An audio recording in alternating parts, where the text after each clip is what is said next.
miyembro. Busa katong mga nagaingon nga di na kinahanglan ang pagpamiyembro dakong sayop.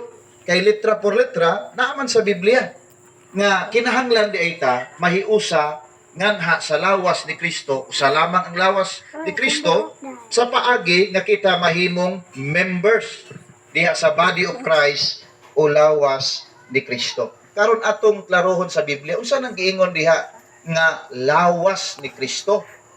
Iglesia ni Kristo,